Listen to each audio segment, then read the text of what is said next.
ఏమైంది హన్షి తన్విక? ఎందుకు డాన్స్ చేస్తున్నారు? ఏమైంది? అందుకా లేదా ఇలా రా, స్టెప్స్ దగ్గర నుంచి రా. హ్యాపీనా?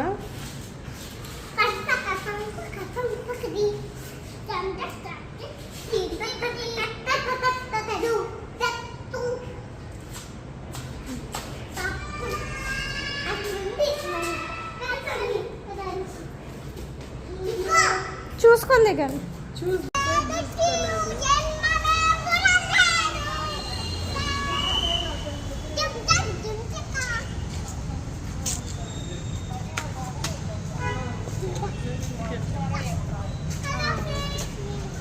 మేము డైరెక్ట్గా ఇంటికి వెళ్తామా?